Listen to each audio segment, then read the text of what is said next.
السلام عليكم ورحمة الله.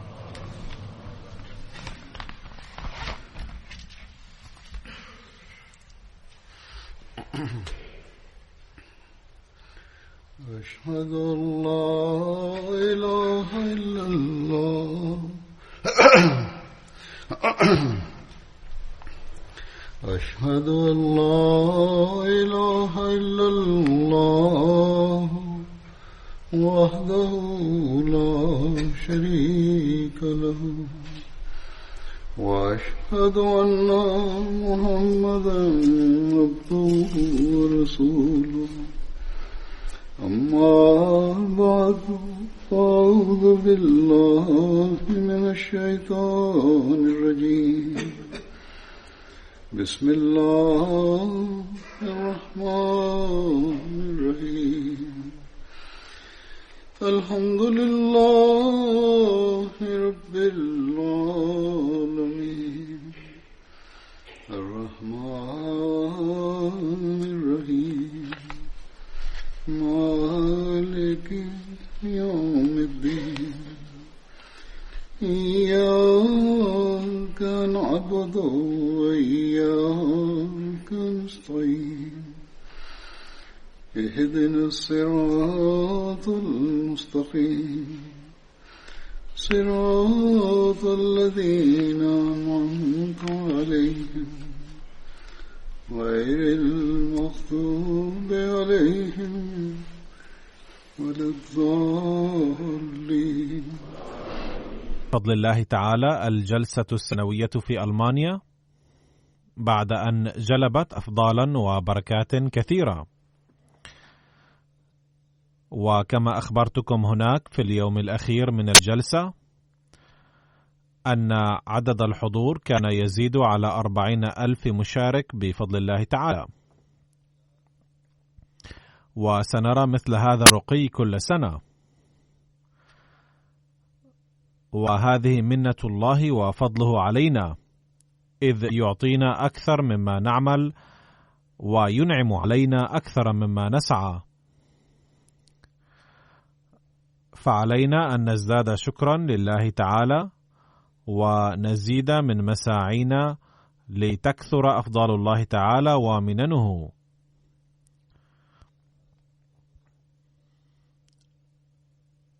لا شك أن الأحمديين يعجبون بهذه الأجواء،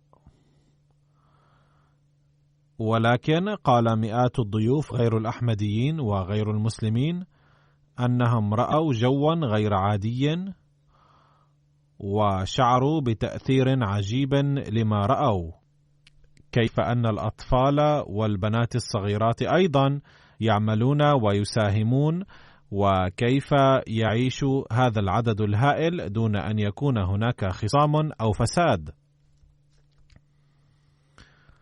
هذا الأمر غير عادي وعجيب في أعين الأغيار، حتى أن البعض يعتبره معجزة.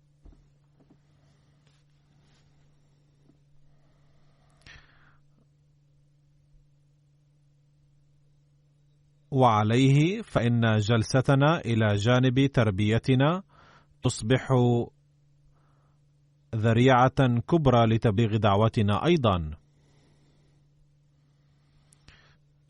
وهو أمر يقتضي منا أن نزداد شكرا لله تعالى.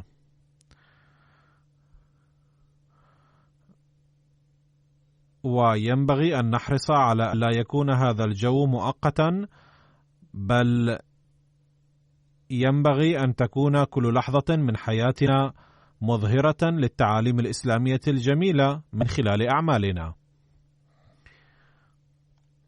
وأن نحقق كل حين وآن الهدف من بيعتنا للمسيح الموعود عليه الصلاة والسلام. اعتدت بعد الجلسة ذكر بعض انطباعات الضيوف عنها، وسأذكرها الآن.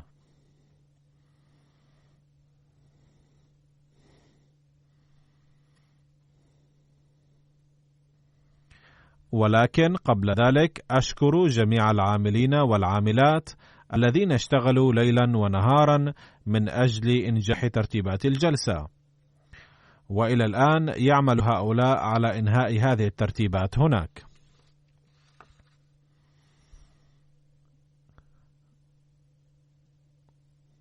وكما يظهر هنا وفي كل جماعة منظمة وكبيرة في العالم، أن العاملين فيها يضحون بكل لحظة من أجل العمل التطوعي في ترتيبات الجلسة وخدمة ضيوف المسيح الموعود عليه الصلاة والسلام، غير مكترثين بأعمالهم وأغراضهم الشخصية.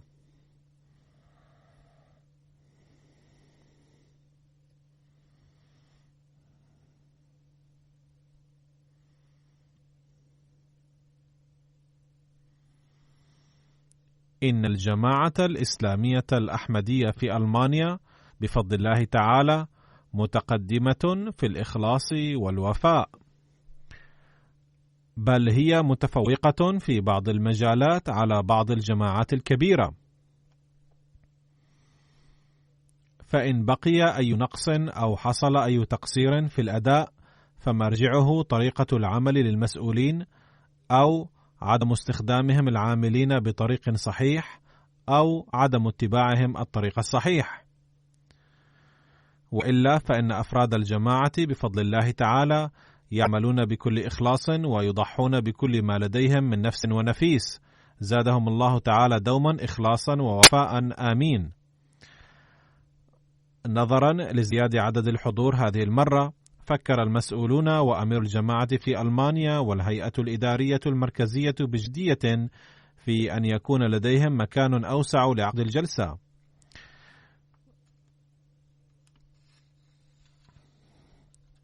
وإن كان الأمر قد خطر ببالهم في السنة الماضية أيضا.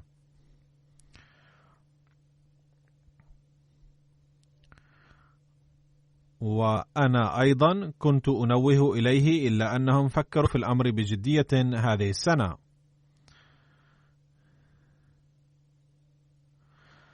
واجه الناس هذه المرة مشاكل في مواقف السيارات، مما أدى إلى حدوث مشاكل في المرور، وبالتالي استصعب بعض الناس الحضور إلى مكان الجلسة مرة. لا شك أن مثل هذه الأمور قد تحدث في مثل هذه الظروف التي يظهر فيها بعض التقصير أثناء ازدحام الناس.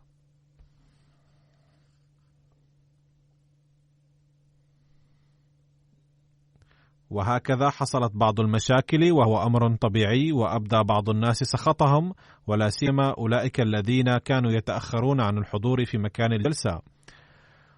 وظل المتطوعون في قسم المرور وإيقاف السيارات قلقين نوعا ما، ولكن بفضل الله تعالى استمع الناس إلى خطابات الجلسة أو شاهدوا برامجها عبر الهواتف الذكية. ولكن كل هذه الأمور تنبهنا إلى ضرورة أن نجد لجلستنا في ألمانيا مكانا أوسع.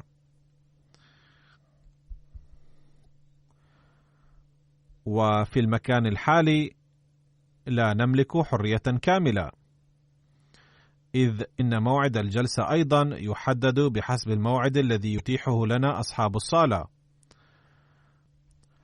وقد أعطونا الصالة هذه السنة في وقت متأخر. وهذا أيضا يؤكد أن علينا إيجاد مكان خاص بنا لعقد الجلسة.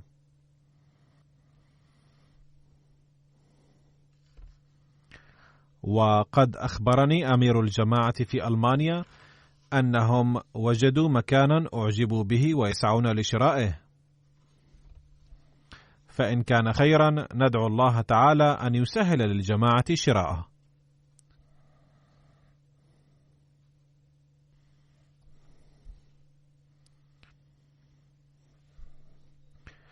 إنني على أمل، نظرا إلى روح التضحية والإخلاص والوفاء لجماعة ألمانيا،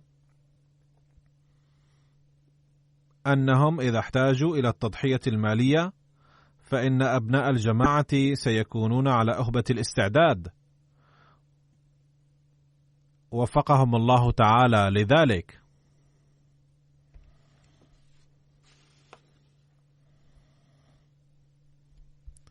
كما قلت في اليوم الأخير للجلسة أن جلسة الجماعة الأحمدية في ألمانيا أصبحت الآن عالمية،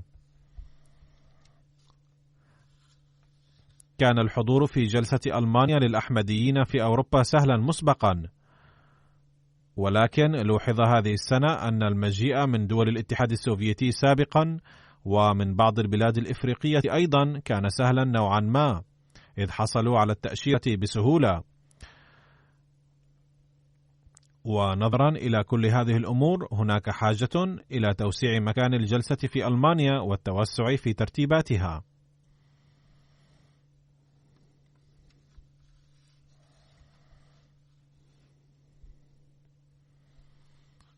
بعد شكر المتطوعين في الجلسة وبعد التطرق إلى هذه الأمور المتعلقة بها، أذكر لكم الآن بعضا من انطباعات الحاضرين في الجلسة التي تدل أن كل متطوع فيها بل كل أحمدي يقدم للآخرين من خلال أخلاقه وتعامله نموذجا عمليا يؤثر في الضيوف، وهكذا يقوم بالتبليغ الصامت.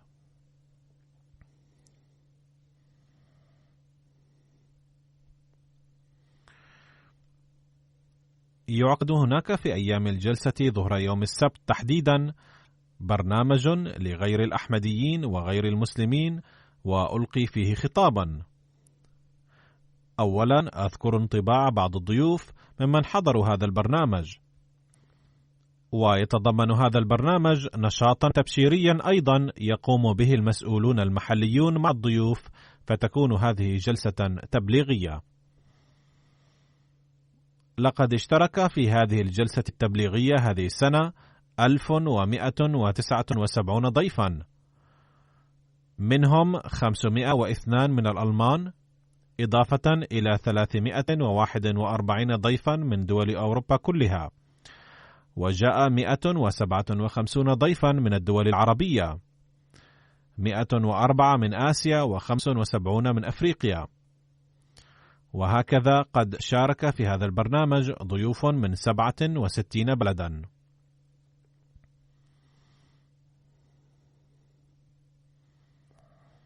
ومن هؤلاء الضيوف ضيف اسمه السيد هونزوليور إنجو من فرانكفورت، وهو محام في شركة كبيرة، وهو يعيش في ألمانيا. وقد قال بعد اشتراكي في هذه الجلسة التبليغية وبعد استماعه لخطابي: لقد نفخ خطاب إمام الجماعة الأحمدية في حماسا وهياجا كبيرا. إن التفطن إلى خطر آثار الحرب المحدقة على الأمور اليومية العادية التي تتم عموما براحة وسكون له أمر جد هام.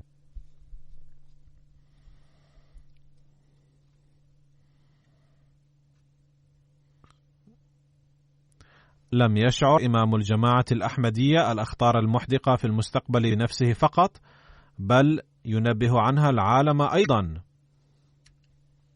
كذلك فإنه ربط بين الهجرة وبين منافع الحكومات الاجتماعية والاقتصادية، وكان تحليله هذا صحيحا تماما.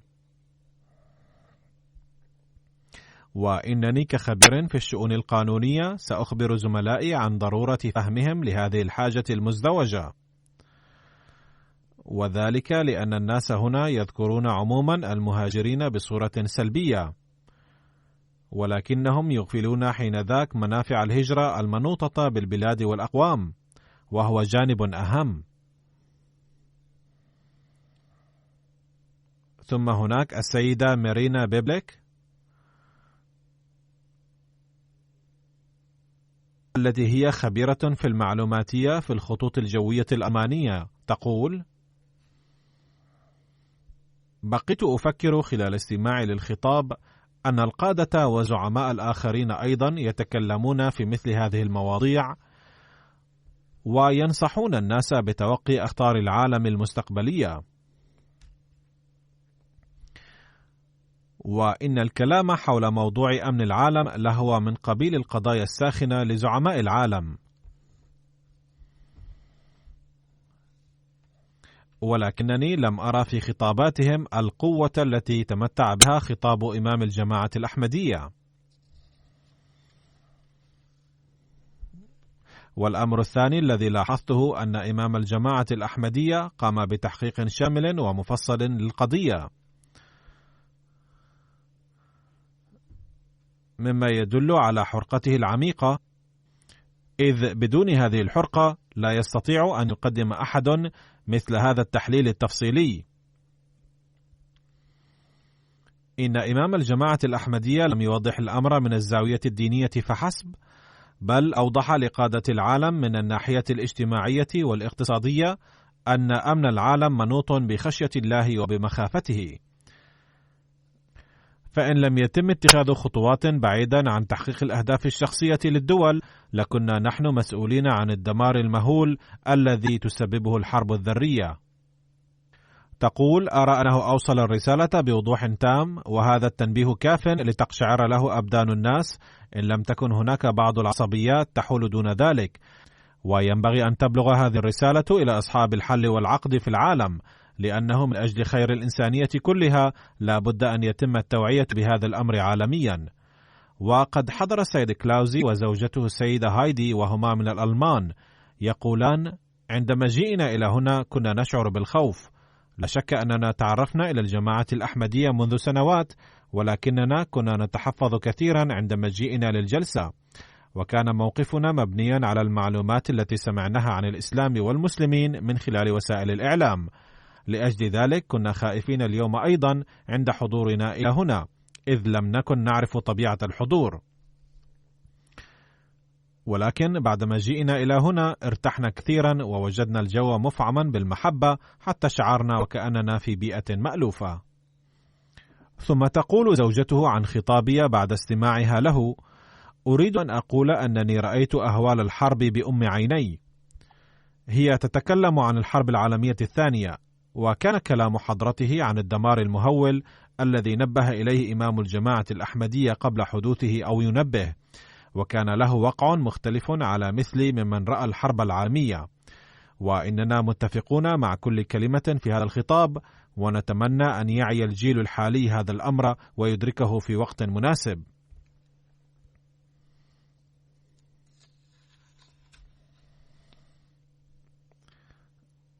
يقول زوجها: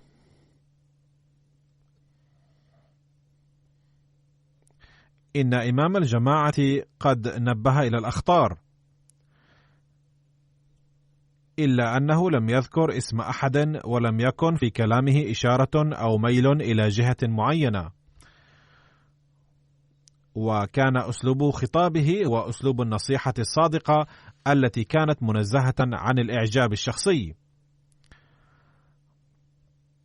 لم ألاحظ في كلامه شائبة من الميول الشخصية إلى اتجاه معين، وهذا ما يليق بمنصب الزعيم الديني. ثم يقول: بعد استماعي لهذا الخطاب أذهب من هنا موقنا بأن الجماعة الأحمدية تكن مواساة وحرقة للعالم كله. ثم هناك محام يدعى السيد واغنر يقول: ليست هذه المرة الأولى لاشتراكي في الجلسة. إنني على اطلاع على كثير من الأمور بحكم كوني محاميا موكلا في قضايا بعض الأحمديين. إنه يتابع قضايا الأحمديين طالبي اللجوء، ولكن خطاب إمام الجماعة اليوم كان يحمل لي جوانب كثيرة ونقاطا هامة. إنني أعبر عن مشاعر التي هي عبارة عن ردة فعل فورية، ولكن الحقيقة أن هذا الخطاب يحمل لي نقاطا هامة تتعلق بمهنتي، وسأستعرضها مرة أخرى عند وصولي إلى بيتي.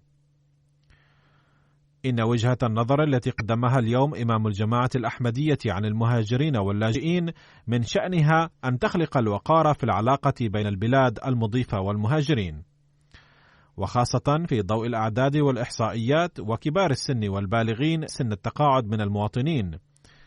فإن الأسلوب الذي به أبرز حاجة ألمانيا إلى الأيدي العاملة سيعزز كرامة النفس لدى المهاجرين، ويزيد من احترامهم ووقارهم في الأوساط المضيفة. ولكني أريد أن أقول مرة أخرى أن في هذا الخطاب مادة مفيدة وغنية لي ولزملائي الذين يعملون في مجال فرع الهجرة. فمن هذا المنطلق يمكن مساعدة الناس من الناحية الدنيوية أيضا. قالت السيدة ليزا من سويسرا: أنا موظفة في مؤسسة تعمل لترويج الأمن والسلام، وحين سمعت خطاب الخليفة اليوم رأيت الأمن والسلام في كل كلمة فيه، وقد رأيت في كل كلمة التسامح والقيم الإنسانية، فإذا جمعتم بين الأمن والتسامح والإنسانية لشكلتم مجتمعا جميلا، وكل ما تقولونه إنما هو لصالحنا. والأمر الأكثر تأثيرا هو أن الخليفة بيّن أولا المشاكل كلها ثم قدم حلها من خلال الدين، وقال أن حل جميع هذه المشاكل يكمن في معرفة الله تعالى، وقد أثبت أن الدين ليس مشكلة بل يمثل حل المشاكل. قالت فتاة ألمانية: لقد أعجبني كثيرا أن الخليفة تحدث عن المشاكل السائدة. لقد تحدث قبله أيضا بعض من رجال السياسة حول هذا الموضوع، ولكن لم يحمل كلامهم أهمية، بل كان عاديا جدا يمكن أن يتفوه به أي شخص. ولكن خطاب الخليفة كان مختلفا تماما، إذ قد تحدث عن المشاكل الحقيقية، وتحدث عن الحرب النووية وعن التغييرات في البيئة وعن الهجرة، ثم قدم حلا لكل هذه المشاكل السائدة، ووجه الأنظار إلى ضرورة ترويج الدين بدلا من وضع القيود عليه ليعود الناس إلى الله تعالى. وقد قال حضرته بكلمات واضحة أنه ليس للحروب السائدة أدنى علاقة بالدين، ثم ألقى الضوء على أمور سياسية، وقال أن البلاد القوية تستغل البلاد الضعيفة، ويكون هذا الاستغلال ظاهريا أحيانا ويكون سرا أحيانا أخرى، وتكره البلاد الضعيفة على خدمة مصالح البلاد القوية. أقول: هذه الفتاة لا تزال تدرس وقد قامت بتحليل جميل، وهذا يعني أيضا أن الناس يستمعون بانتباه ثم يمعنون النظر أيضا فيما استمعوا له. كان هناك قسيس ألماني اسمه أندرياس واسرود، فقال: لقد تأثرت بأجواء الجلسة السنوية كثيرا، وكان فيها أناس محبون، وتأثرت بجو تعمه الأخلاق الفاضلة والوحدة العظيمة والحب المتبادل. ثم قال عن خطابي: لقد حيرني هذا الخطاب، لم أكن أشعر بخطورة الحرب النووية إلى هذا الحد، وأنا أيضا أرى أنه لا يمكننا التقدم إلا إذا التزمنا بالقيم الاجتماعية والأمن بالتعاون المتبادل، ولهذا الغرض نحن بحاجة إلى مجتمع متماسك ننشئ فيه جو التسامح في ظل تعدد المعتقدات والتفاوض بين الأديان، لأن التفاوض بين الأديان جزء هام لإقامة الأمن.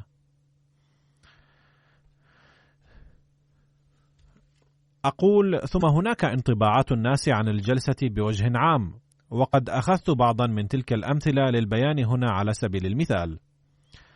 كان هناك وفد من مقدونيا يضم 70 شخصا، منهم 8 صحفيين وممثلان للقناة الفضائية المحلية، و6 ممثلين للقناة الوطنية أو وكالات الأخبار.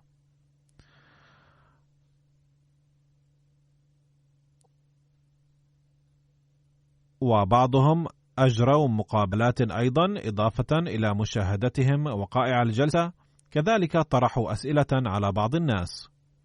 وإضافة إلى الصحفيين كان في الوفد المذكور 15 ضيفا مسيحيا، و23 من المسلمين غير الأحمديين، و24 مسلما أحمديا. وقد بايع 5 من الضيوف غير الأحمديين الذين كان الإخوة الأحمديون قد بلغوهم دعوة الجماعة من قبل بعد أن شاهدوا وقائع الجلسة وبرامج أخرى. كانت هناك سيدة من مقدونيا اسمها ألكساندرو وادوينا، ولها أسلوب خاص في البيان يشبه أسلوب الشعراء والفلاسفة، لذلك اخترت كلامها للبيان هنا. تقول هذه السيدة: لا يمكن تصور البيت بدون أهله، أفيمكن تصور الإنسانية بغير الأخلاق؟ لا حقيقة للإنسان بغير الدين والاعتقاد، أو يمكن تصور الإنسانية بغير الحب؟ إن طهارة روح الإنسان تنال بأن يعيش آمنا وينشر الأمن فقط. كذلك إن طهارة الروح تكمن في الاحترام المتبادل، فيجب على الإنسان أن يؤمن بالله تعالى ويخلق مستقبلا أفضل على الأرض، وبهذا الأسلوب وحده يمكننا أن نحافظ على البشرية. الأحمديون ينشرون الأمن ويعلمون الأمن ويقيمون القيم الأخلاقية ليعمل الناس كل هذه الأمور. الأحمدية تجمع الناس في مكان واحد وتحبب إليهم العبادة. الأحمدية تهدف إلى أن يزداد الناس روحانية وأن تنشأ فيهم الوحدة ويقتربوا إلى الله تعالى. لقد رأيت في أثناء هذه الجلسة السنوية كثيرا من الأناس الطيبين الذين أكرمون كثيرا بوجوه بشوشة ومبتسمة، وهم متأكدون أن العيش الجميل يمكن بالأخلاق الحسنة فقط. إنني أشهد مع عواطف الشكر أنني رأيت أناسا يقينهم وإيمانهم بالله قوي جدا. آمل أن تستمروا في هذه الأعمال الحسنة بتركيز وحب أكثر، وسيأتي يوم يعلم الناس فيه هدف وقيمة الحياة. أقول هذا انطباع سيدة غير أحمدية، ويجب أن يوجهنا هذا الانطباع إلى أن نعرف الهدف من حياتنا ونحققه أيضا.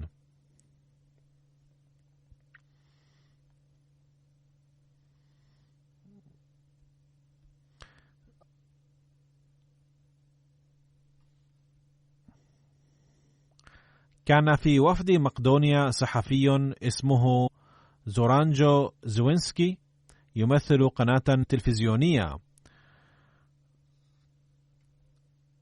فقال في تعليقه: لقد اشتركت في الجلسة للمرة الثانية وهذا شرف كبير لي. كانت ترتيبات الجلسة جيدة جدا، وأرى أنها كانت أفضل من الجلسة في العام المنصرم، وقد استمتعت بخطاب الخليفة كثيرا، إذ كانت كل كلمة فيه درسا للبشرية. إن شعار الحب للجميع ولا كراهية لأحد رسالة عالمية. إن الإيمان بالله ومساعدة الناس جميعا لعمل من شأنه أن يرفع الخلافات من بين الناس جميعا. الجماعة الأحمدية تعلم الناس أمورا إيجابية. ثم يقول عن مؤتمر صحفي عقدته: الأجوبة التي قدمها الخليفة للصحفيين كانت مبنية على القيم الإنسانية الأساسية. أنا أيضا صحفي وسأحاول إجراء المقابلة مع الخليفة في وقت من الأوقات. الخليفة يقدم نصائح حسنة، وآمل أن مزيدا من الناس ينضمون إلى الأحمدية ويعملون لصالح البشرية. العالم يرى أن الإسلام سينتشر بواسطة الأحمدية بإذن الله تعالى. يقول ضيف آخر اسمه بيومينسكو: لقد فهمت رسالة المسلمين الأحمديين بعمق، وبصفتي صحفيا درست التعليم المتشابه بين أديان مختلفة. إن أساس الدين مبني على حب الله تعالى وحب البشر. هذه رسالة يحتاج إليها العالم المعاصر بشدة، وإن حل كثير من المشاكل التي تقض مضجع العالم يكمن اليوم في رسالة الحب. المشكلة الكبيرة التي تواجهها أوروبا اليوم هي ازدياد قوة رجال السياسة من جبهة اليمين،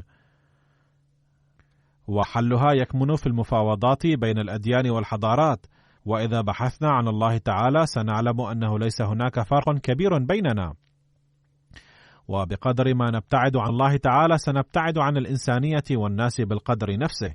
إن فترة المادية هذه تقضي على الحياة الروحانية والعلاقات المتبادلة، لذا علينا أن نحمي أسرتنا وأصدقائنا وعلاقاتنا المتبادلة. كان هناك ضيف آخر اسمه جاني جيبو، فقال: لقد حضرت الجلسة مع عائلتي لأول مرة. كانت الجلسة جميلة وتجربة جميلة جدا. لقد اطلعت على دعوة الأحمدية لأول مرة في مقدونيا، وشعرت بأن رسالتها ترشد الناس إلى قيم إيجابية. وقد قبلت عائلتي هذه الرسالة أولا ثم أرشدوني إليها، وإنني أشكركم على تدبير اشتراكي في هذه الجلسة. ثم هناك سيدة أخرى اسمها تانيا فقالت: لقد اشتركت في هذه الجلسة أول مرة وكان كل شيء جديدا بالنسبة لي. كانت الترتيبات كلها جيدة جدا من كل الجوانب والنواحي، وخاصة أن تعامل المتطوعين كان مبنيا على روح الصداقة، إذ كانوا يخدمون بوجوه بشوشة، وكانوا يعملون بحسن الأخلاق. وقال طالب جامعي من بلغاريا: كان الناس متعاطفين جدا، لذلك أنا هنا، وقد رأيت حفل البيعة العالمية بصفتي زائرا، ولا أجد كلمات لأعبر بها عن عواطفي. إن اجتماع الناس بهذا الشكل أمر جميل جدا. لقد اشترك في الجلسة وفد من بلغاريا يضم 49 فردا، فيهم 15 من الأحمديين و34 من المسلمين غير الأحمديين والمسيحيين. قالت سيدة مسيحية اسمها السيدة جوليا وكانت ضمن الوفد: تغمرني العواطف عندما أفكر في أنني مشتركة في جلسة الجماعة الأحمدية مع آلاف من الحضور. لا شك أنني مسيحية، ولكن خطاب الخليفة أعجبني كثيرا. إن أدعيته كانت تؤثر في القلوب، وقد أعجبت كثيرا بتلاوة القرآن الكريم وترجمة معانيه. والجدير بالمدح هو أن الخليفة قد أعطى الطلاب الجوائز بيده. ثم تدعو هذه السيدة الله تعالى وتقول: أدعو الله تعالى أن تجاب أدعيتكم. كانت ضمن وفد بلغاريا سيدة اسمها كيسما الميرا تقول: لقد سنحت لي الفرصة للاشتراك في جلسة ألمانيا للمرة الثالثة، وكل مرة أتعلم أشياء جديدة. لقد سمعت المحاضرات بانتباه كبير، لأني أعمل كمعالجة طبيعية ونفسانية، وأستطيع أن أحل مشاكل كل مريض بواسطة تعليم الجماعة الأحمدية الذي يذكر في هذه المحاضرات. وأعود إلى بلدي بعد أن أجمع نصائح مفيدة لنفسي أيضا. وقالت السيدة إيفانكا المسيحية من الوفد البلغاري: لقد حضرت الجلسة في ألمانيا أول مرة، واندهشت بملاحظة كل هذه الأمور، وخاصة تأثرت كثيرا من الأولاد الذين كانوا يتولون سقايتنا بالكؤوس. ثم تقول السيدة جيليا: إنني حضرت الأيام الثلاثة كلها لجلسة ألمانيا، ولقد تأثرت كثيرا بإكرام الضيوف وترتيبات الجلسة، كما ترك في تأثيرا كبيرا لقاء أصحاب الأخلاق النبيلة والخصال الحميدة في هذه الجلسة. هذا العام جاء وفد من المجر يضم 8 ضيوف و11 أحمديا.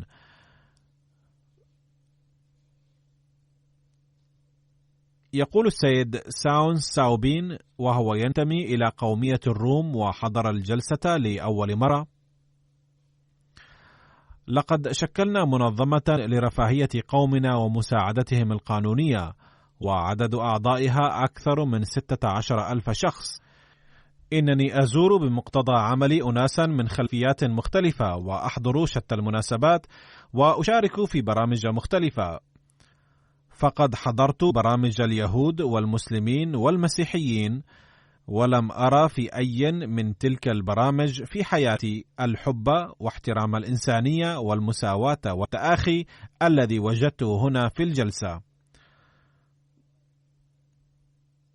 أشكر الجماعة التي هيأت لي الفرصة لألاحظ شخصيا بالحضور في هذه الجلسة أن ما تعلنه الجماعة من أن الحب للجميع ولا كراهية لأحد يتم العمل به هنا. إن ما لاحظته هنا سيبقى معي طول الحياة ولن أنساه، وإنني بحضور الجلسة أعيش حالة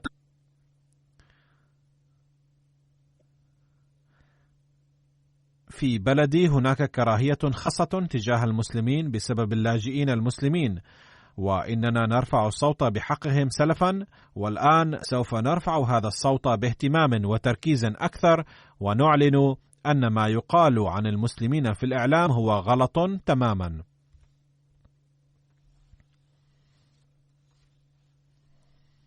تقول السيدة وفاء حسن شرماني المحترمة التي هاجرت إلى المجر من اليمن مع ابنها ووالدتها: لقد حضرت الجلسة في السنة الماضية أيضا، وفي السنة الماضية حين ذهبت إلى خيمة النساء وجدت نفسي مرتاحة أكثر، وهذه السنة استمعت لجميع البرامج جالسة في خيمة النساء فقط، وعشت هناك جوا مفعما بالعواطف والروحانية. ثم هناك الضيف السيد بيسن جوزي المحترم، وقد انضم إلى الجماعة الأحمدية مبايعا في آخر أيام الجلسة، وأبدى عواطف الشكر لله تعالى على ذلك، فقال أن سبب بيعته لقاؤه معي قبل بضع سنوات، إذ تأثر به كثيرا، ثم ظل يحضر جلسة ألمانيا كل سنة.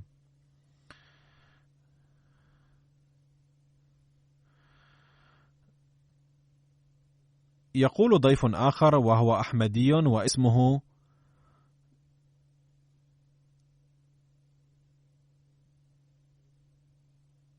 بيكم بيستي المحترم: لقد بايعت في عام 2004 وأحرزت نجاحا باهرا في امتحان الإجازة في الصحافة، وحصلت على الميدالية في جلسة 2016، وبعد ذلك عملت صحفيا في الجرائد الإلكترونية في ألبانيا.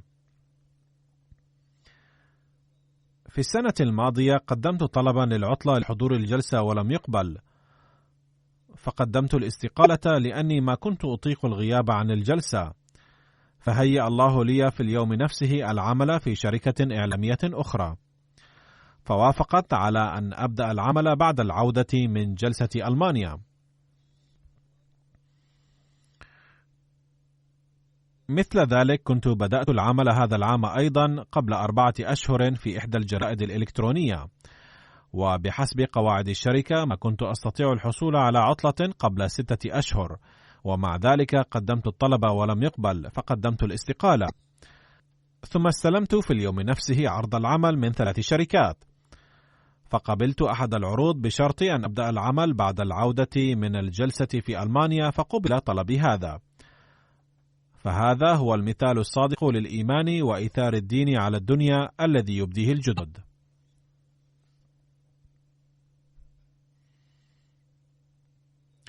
ثم هناك الأحمدي جوزم أزاتشي، وكان ينتمي إلى جمعية لا دينية، وقبل بضع سنوات تواصل مع الجماعة، فوجد الأدلة التي تقدمها الجماعة عن الدين والإسلام خصوصا معقولة جدا وأعجب بها.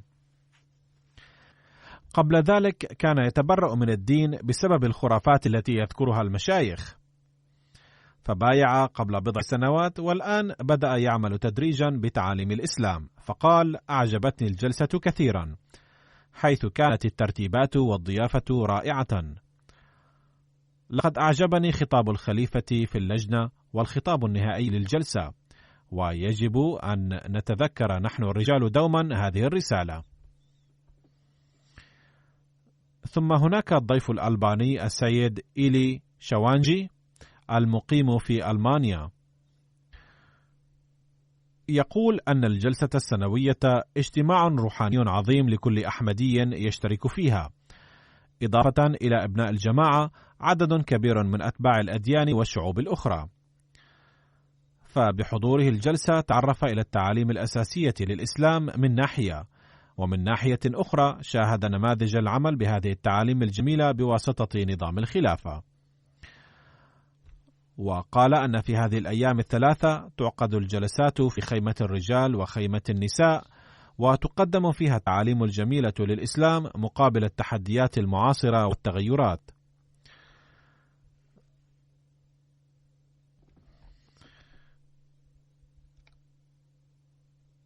بصفتي أحمديا أنتظر طول السنة هذا الاجتماع الروحاني باهتمام كبير، لأني أرى هنا روح الأخوة الحقيقية التي يتعذر بيانها، حيث يصدر الحب الطبيعي والخالص من قبل جميع أعضاء الجماعة. وبحضور هذه الجلسة يبدو لي كأني أعيش في الجنة وأني أسعد إنسان في العالم. ثم أنتظر الجلسة القادمة طول السنة بفارغ الصبر. ثم كان هناك وفد من جورجيا يضم 85 ضيفا، وكان أكبر وفود الولايات الروسية السابقة. يقول رئيس المنظمة الخيرية السيد بيسو: لقد تسنى لي لقاء إخوة كثر، وحاولت أن أعرف أثناء الحديث إلى أي مدى تحترم هذه الجماعة التسامح الديني، ومن أجل ذلك قابلت أحمديين، وأثناء تبادل هذا الحديث أخبرتهما فجأة إني لست مسلما المسيحي، وكنت أظن أن تصرفهما إثر ذلك سيتغير فورا، لكنني استغربت جدا من أن هذين الأحمديين ظلا يتكلمان معي بنفس الأخلاق التي كانا يتكلمان بها سابقا، ولم يبديا أي نوع من التعصب، وبهذا أيضا يحاول الأغيار أن يختبرونا. في هذا الوفد كانت هناك طالبة تدرس العلوم الدينية، وقد أبدت عواطفها عن برنامج البيعة، وقالت: كان البرنامج مفعما بالعواطف، وتسنى لي مشاهدة الاتحاد الديني، وعرفت كيف يمكن أن يعيش معا أناس من شتى الألوان والشعوب.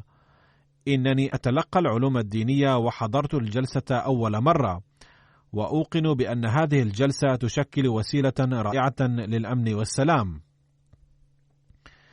ثم تقول ضيفة أخرى اسمها السيدة نانا كاديانوي المحترمة: لست مسلمة ولا مسيحية، لكنني بعد حضور الجلسة أرى نفسي ميالة إلى الإسلام، ولا أجد بدا من التفكير في أن أحسم أمر ديني. ثم يقول طالب جامعي من جورجيا يدعى سيد جورجيو، وهو ابن أخ للإمام: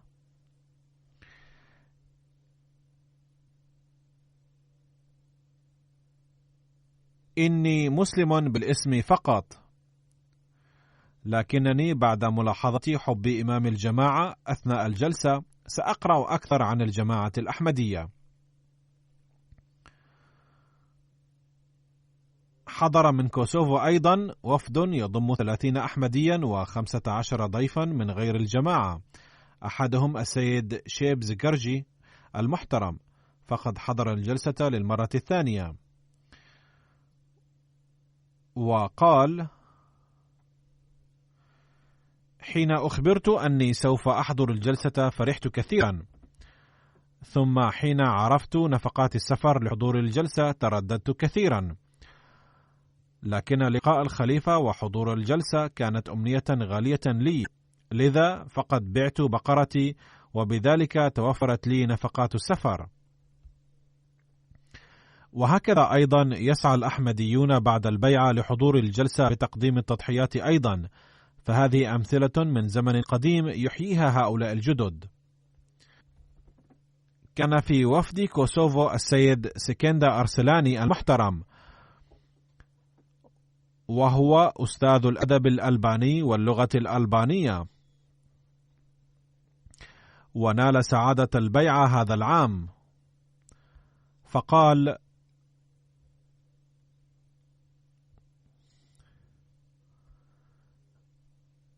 لم أجد أي نقص في ترتيبات الجلسة حتى بعد البحث عنه.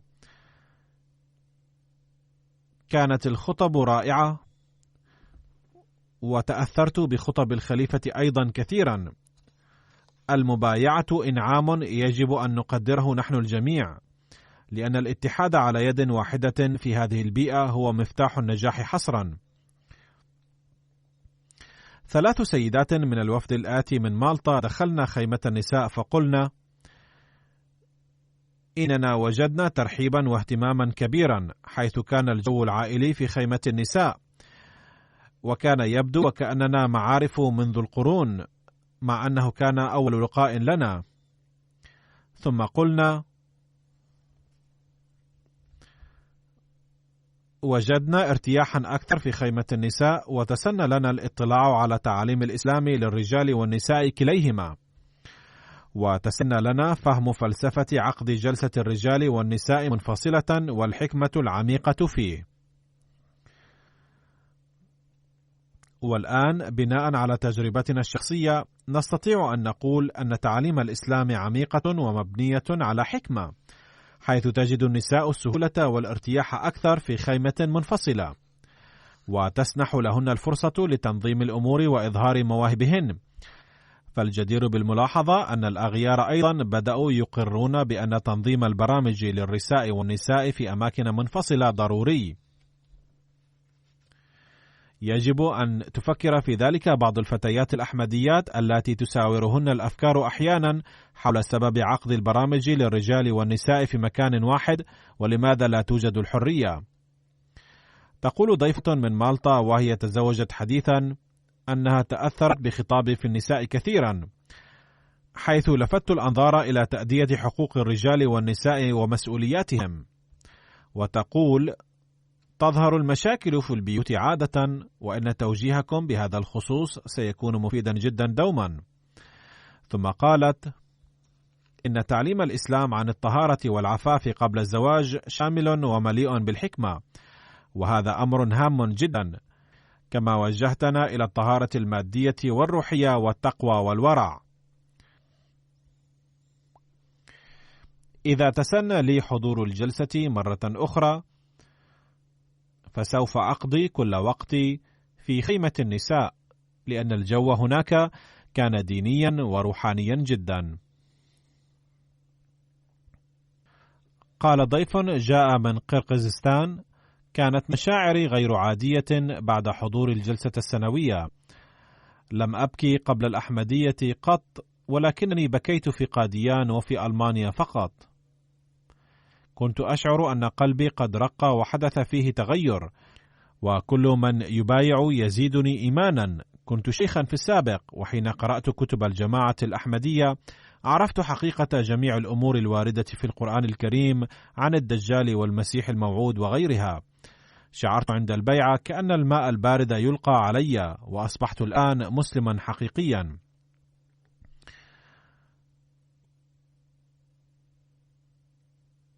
ثم قال ضيف من طاجكستان يدعى السيد عبد الستار: كنت سمعت عن الأحمديين وأنهم ليسوا مسلمين ويجيزون شرب الخمر، وقبل حضور الجلسة زرت مسجد السبحان للجماعة الأحمدية في ألمانيا وصليت فيه، فعرفت أنهم مسلمون ويعملون بأركان الدين الخمسة. وبعد حضور الجلسة تبين لي أنهم يؤمنون بالإمام المهدي ولا يشربون الخمر إطلاقا، ويعملون بأوامر القرآن الكريم. وقد حصلت على معلومات كثيرة عن الجماعة الأحمدية بعد حضور الجلسة، وأصبحت أحسبكم مسلمين أساسا، وأن لكم أركان الدين والإسلام نفسها التي هي لسائر المسلمين، ولقد رأيت هنا أكبر اجتماع للمسلمين بعد الحج. قد جاء من ليتوانيا وفد مؤلف من 58 شخصا، كان 40 منهم من غير الأحمديين و12 أحمديين. قال من بينهم ضيف اسمه بطرس يانو ليونس مبديا انطباعه: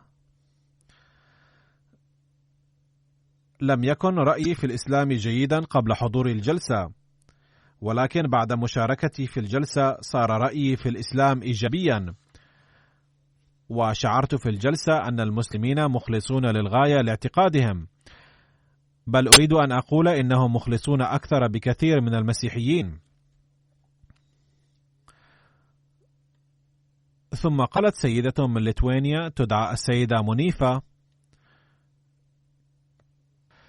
كنت متشوشة تجاه الإسلام قبل حضور الجلسة، لأن بعض المسلمين عصبيون جدا ولا يطيقون الأديان الأخرى، ولكنني بعد حضور الجلسة عرفت أن المسلمين الأحمديين يحترمون رأي الآخرين ودينهم، وينشرون السلام والوئام في البشرية كافة. جاء من ليتوانيا رئيس شركة قانونية اسمه السيد شارون، يقول إن الجلسة السنوية هامة للغاية، لأنها تخبر بتعليم الإسلام المبني على الأمن والسلام، وتزيل الأفكار الخاطئة الشائعة عن الإسلام.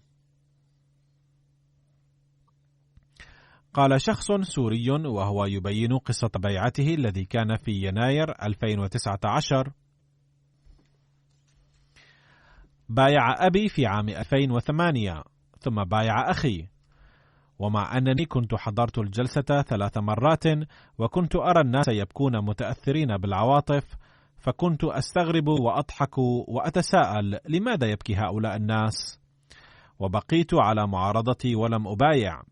ثم دعوت الله تعالى أن يهديني إذا كانت هذه الجماعة صادقة، فرأيت في الرؤيا أن هناك لقاء جماعيا والناس جالسون، وكنت في الصف الأول، وكان الجميع فرحين، إذ أتى حضرة الخليفة فبدأت أبكي عفويا.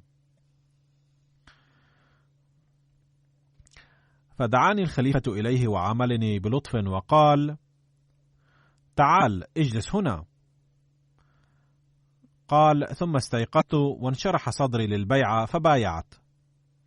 كان سرد علي بنفسه هذا الحادث أثناء الملاقاة، وكان متأثرا جدا حينها أيضا، وبعد ذلك كلما وقع عليه نظري يتأثر جدا. قال شاب جاء من بلجيكا اسمه سيد لوخ بالن: كنت بايعت قبل 10 أشهر وحضرت الجلسة أول مرة، واستغربت رؤية الجو الجميل للأخوة والذي كنت سمعت عنه من قبل، وقد رأيت صورته الحقيقية في هذه الجلسة، وإنني محظوظ جدا لأني حضرت هذا الجو الروحاني. قال أحد الضيوف من السنغال وهو يذكر لقاءه معي: إنني فرحت جدا بلقائكم، وكنت تأثرت جدا من خطابكم الذي يعلم درس الحب ووحدانية الله تعالى. قال: إن لم أكن حضرت والتقيت بكم لكنت شعرت فراغا كبيرا في حياتي، وأرى اليوم أن الهدف من حياتي قد تحقق.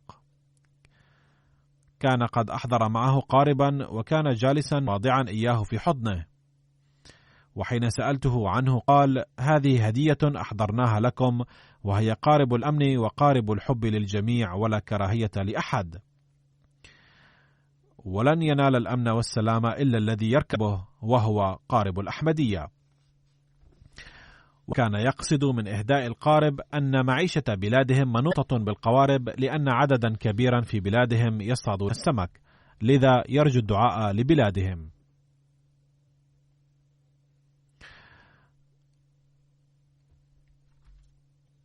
وكان معه ضيف آخر وهو مدير قسم صحة في إشمنت، وشكرني عن مستشفى الجماعة وقال: قد رأيت هنا كثيرا من الأشياء عن الإسلام، وقد زرت كثيرا من الدول وحضرت اجتماعات دينية وسياسية، وزرت أمريكا وأوروبا، ولكنني لم أرى مثل هذا النظام في أي مكان، ولا مثل هذه الصورة الجميلة للإسلام الحقيقي، كما لم أشهد مثل هذه الطاعة التي رأيتها في الناس هنا، ولا مثل هذا الحب للخلافة.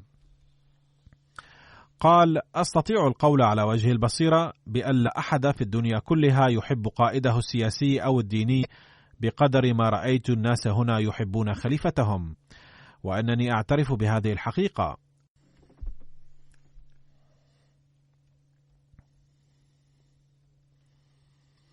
ثم قال الدكتور موجاو، وهو اسم هذا الشخص نفسه: إننا نسلم بهذه الحقيقة من القلب، بأننا ما رأيناه هو الحق الذي لا يمكن أن يرده أحد، وإن قلوبنا اليوم معكم، وإننا نشعر بما رأينا وسمعنا منكم، وسوف نسعى للعمل به.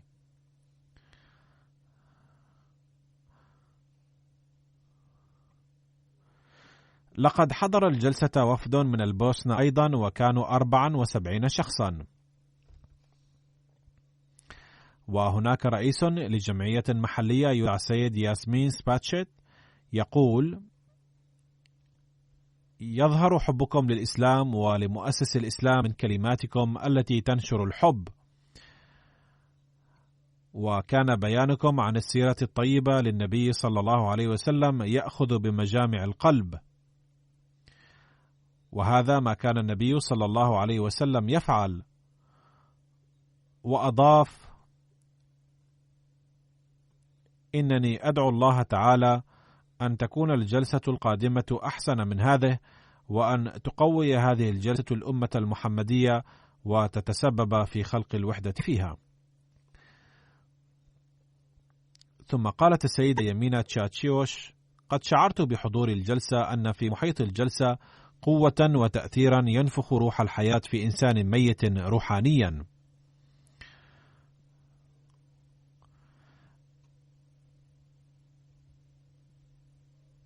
ثم قالت الماك كريمش: إنني أريد أن أشكر الجماعة الأحمدية مستغلة هذه الفرصة، إذ أعطتني فرصة حضور هذه الجلسة، وأثرت في كثيرا الضيافة وإعدادات الجلسة، وخاصة أن الناس الذين كانت البسمة في وجوههم دوما أمضوا عطلتهم الأسبوعية فيها.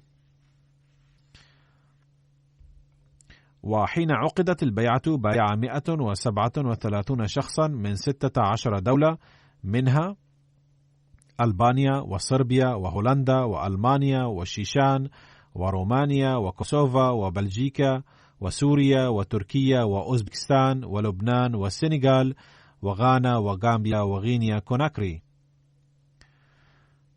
قال سيد لامبينو، وهو مدير مدرسة ثانوية في كوسوفا: لقد أثرت الجلسة السنوية في تأثيرا عاطفيا،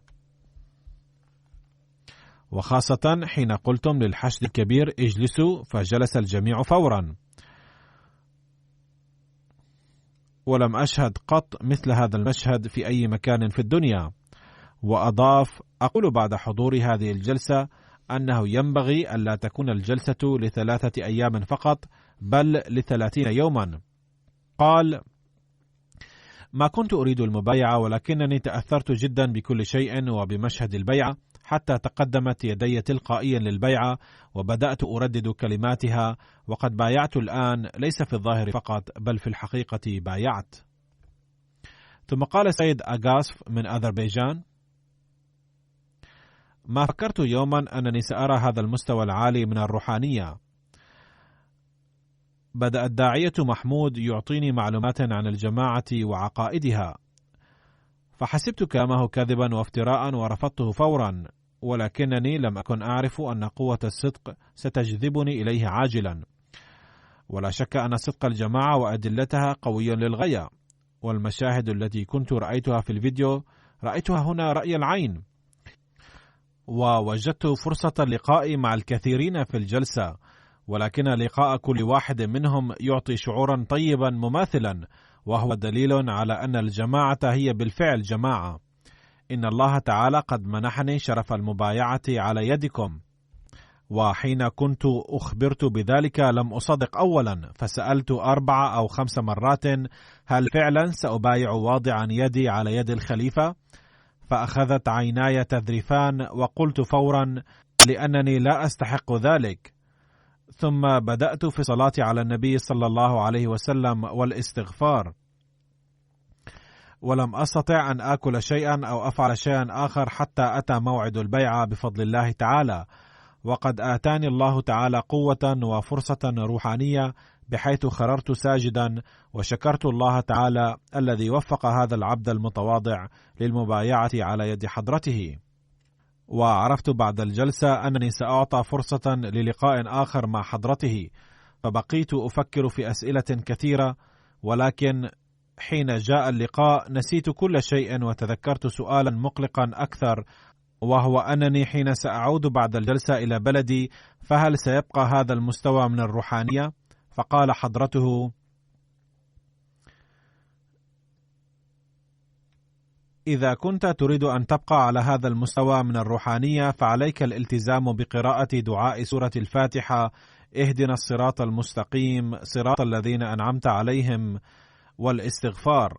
قال: إنني عائد من هنا قاطعا العهد بأنني سأظل أعمل بهذه الوصية حتى الجلسة القادمة، وسآتي في الجلسة القادمة وأخبر حضرته بأنني عملت بهذه الوصية، زاده الله تعالى إخلاصا ووفاء. كان بين وفد كوسوفو شخص حضر الجلسة أول مرة، وقد قال: إنني لا أجد كلمات لإظهار مشاعري وعواطفي، كنت أتمنى أن ألتقي في حياتي بشخص يقلق للعالم كله وتنحل مشاكلي كلها بلقائه، وكان حضوري هذه الجلسة بتصرف من الله تعالى، وكنت أشعر عند البيعة وكأني اقتربت من الله تعالى. ثم السيد أبلوم المحترم من ألبانيا يقول: لقد بايعت على يدكم وتشرفت بالانضمام إلى الجماعة. أحمد الله حمدا كثيرا على أنه وفقني لقبول الأحمدية. ثم يقول: أشكر الله كثيرا إذ كنت قبل عام فقط صفرا من الإيمان، لكنه تعالى أنعم علي بنعمة الإيمان في هذا العام. لقد ولدت وترعرعت في بيئة ملحدة، ولكن الله تعالى تفضل علي بنعمة الإيمان من خلال حضور الجلسة السنوية ولقائكم. وقال الدكتور محمود محمد المحترم: عندما حضرت الجلسة قبل 2 أول مرة استغربت مما رأيت، إذ كان عجيبا بالنسبة لي قول الأحمديين إن المهدي والمسيح قد جاء ونحن لا نعلم ذلك. كانت تراودني تساؤلات، لأن ما تعلمناه هو أن المهدي يكون عربيا ويكون اسمه محمد بن عبد الله. هل هذه الجماعة دينية أم سياسية؟ لقد سيطرت على عقلي أسئلة من هذا القبيل. ولكي أجد الإجابة على هذه الأسئلة جئت إلى الجلسة السنوية في العام التالي، وجرى الحديث حول مواضيع شتى مع الإخوة الأحمديين، وظللت على صلة معهم بعد الجلسة أيضا، ووجدت الإجابات على أسئلتي بالتدريج، وأيقنت أن الأحمديين هم وحدهم الذين يتصفون بصفات المسلم الحقيقي، فقررت المبايعة معجبا بالمحبة والألفة التي وجدتها في الأحمدية. ثم يقول: إن هذه المودة الموجودة بين أبناء الجماعة لو لم تغرس بذرتها في قلوبهم لما وجدت بينهم. ثم يقول: إنه لمن فضل الله علي أنه وفقني للبيعة على يد الخليفة، ويصعب علي جدا وصف الشعور الذي انتابني لدى ترديد كلمات البيعة. إنني لذو حظ سعيد جدا إذ وفقني الله تعالى للبيعة على يد الخليفة. لو طالت البيعة 5 ساعات لما مللتها ولم أشعر بمرور الوقت. هناك ضيف في الوفد الآتي من كوسوفو، وقد جاء إلى الجلسة السنوية أول مرة، وقد وفق الله تعالى عائلته كلها المتكونة من 5 أفراد للبيعة. يقول هذا الأخ: كنت خائفا من كيفية إتمام البيعة، وكان جسدي يرتجف قلقا، ولكن بعد البيعة نزلت السكينة وشعرت أن كل شيء قد عاد إلى وضعه العادي.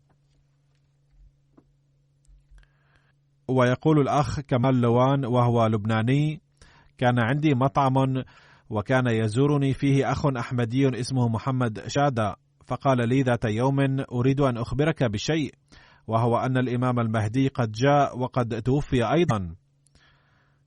بعد أن ذهب هذا الأخ قلت في نفسي: من هذا الشخص؟ ثم جاء هذا الأخ ثانية بعد فترة وقال: لقد جاء الإمام المهدي. وذات يوم قام بشرح بعض القضايا التي منها الدجال ووفاة المسيح، وكانت هذه المعلومات محيرة لي ودخلت في قلبي، ودفعتني إلى الاستزادة من المعلومات عن الجماعة الإسلامية الأحمدية. ثم إن هذا الأخ دعاني لحضور الجلسة السنوية، فلبيت دعوته بكل سرور. إن أكبر دليل وجدته على صدق هذه الجماعة في هذه الجلسة هو هذا العدد الكبير وحسن النظام فيها. وأخبرني أحد الإخوة خلال الجلسة أن هذا هو خليفة المسلمين. ثم إني وجهت إلى الأحمديين بعض الأسئلة، فردوا علي برفق ولطف كبيرين، فظل قلبي يطمئن ويقتنع بصدق الأحمدية باستمرار. فقلت في نفسي: ما يدريك هل ستحيا حتى السنة القادمة أم لا؟ لذا يجب أن تبايع حالا. فبايعت. وهناك 2 من رؤياي كانتا أيضا سببا لمعرفة صدق الأحمدية.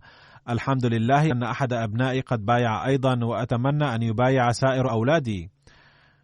أشاهد الآن الحوار المباشر وخطبات الجمعة بإمعان. أرى أن الشروط 10 للبيعة ليست مجرد شروط من قبل المسيح الموعود عليه السلام، بل هي خطة ربانية. كنت أدعو الله تعالى قبل البيعة أن يرزقني رؤية الإمام المهدي.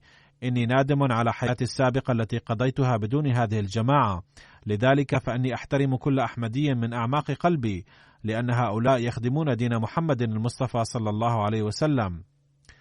لا قلق عندي بشأن الإنفاق على زوجتي وأولادي ولا بشأن عملي، بل إنما يقلقني هو أن أجد من المال ما أنفقه من أجل ازدهار الجماعة وأخدمها، وأدعو الله تعالى أن يتقبل رغبتي هذه. ثم هناك السيد فؤاد المحترم يقول: قبل التعرف إلى الجماعة الإسلامية الأحمدية كنت أفكر في عظمة الله تعالى، وأنظر إلى حال المسلمين التي كانت تزداد سوءا يوما بعد يوم، وكنت أقول متى ستنصلح حالهم.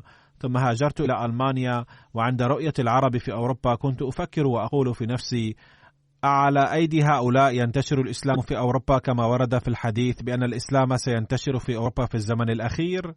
في هذه الأثناء قابلت صديقا لي أحمديا اسمه ماهر المعاني، فبدأ يخبرني عن الجماعة. في البداية عارضته، ولكن بعد مطالعة كتب الجماعة قررت المجيء إلى الجلسة السنوية. فرأيت الجلسة وتساءلت: كيف اجتمع هذا العدد الهائل من الناس على يد واحدة؟ وكيف نشأت بينهم أواصر المحبة والألفة؟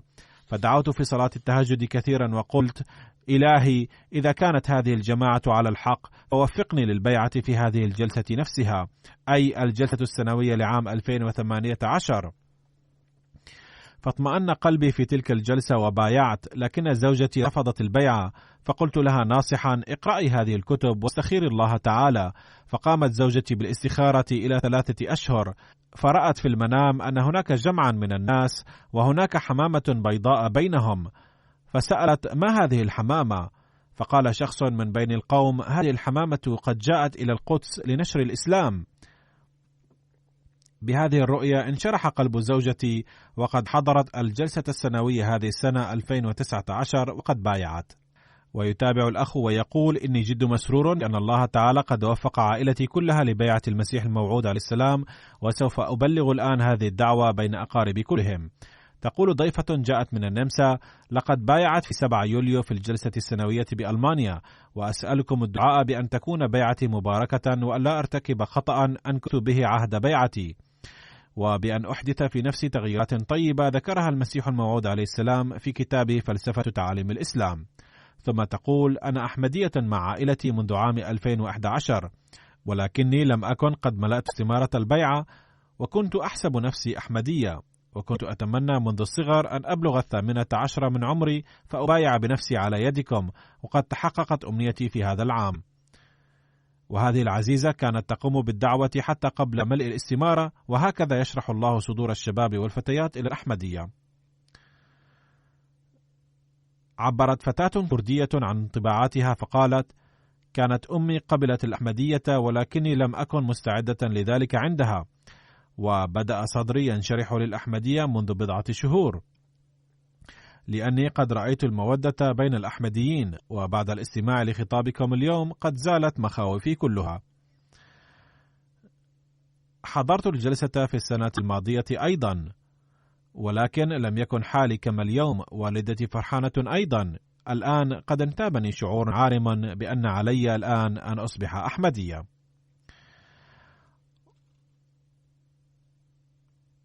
وقد حضر محام من جورجيا وهو محاضر في الجامعة هناك، وقد شاهد برنامج البيعة وهو ليس من جماعتنا، فقال معلقا عليها: إن المحبة المتبادلة بين أبناء الجماعة عظيمة، لقد أعجبت بمشهد البيعة جدا، إنها معجزة، إنها معجزة، إنها معجزة. وقال: إن المودة بين أبناء الجماعة كبيرة، لقد لاحظت أن البسمة لا تفارق وجوهكم في أي وقت.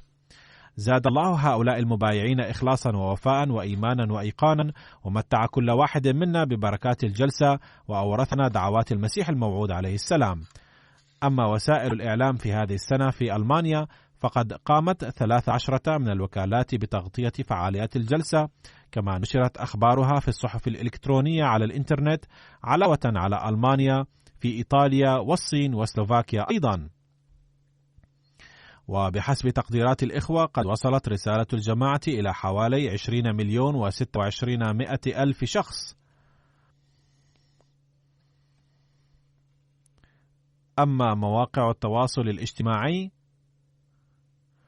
فالحديث عن الجلسة جار عبر موقع Review of Religion التي قد ذكرتها من قبل، كما أن التقارير المعدة بشأن جلسة ألمانيا والمرسلة إلى مختلف البلاد فقد بثت على القنوات الوطنية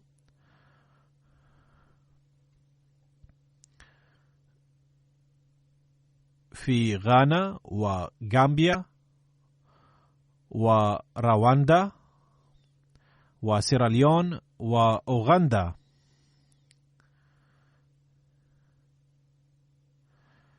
بفضل الله تعالى قد عرف بالجماعة على نطاق واسع في العالم بواسطة هذه الجلسة. ندعو الله تعالى أن يبارك في ذلك من كل النواحي.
الحمد لله نحمده ونستعينه ونستغفره ونؤمن به ونتوكل عليه ونعوذ بالله من شرور أنفسنا ومن سيئات أعمالنا.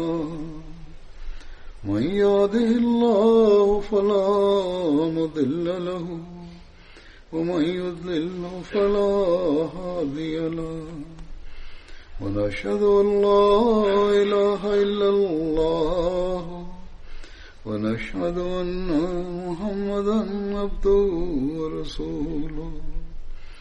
عباد الله رحمكم الله، إن الله يأمر بالعدل والإحسان وإيتاء ذي القربى وينهى عن الفحشاء والمنكر والبغي يعظكم لعلكم تذكرون. اذكروا الله يذكركم وادعوه يستجب لكم ولذكر الله أكبر.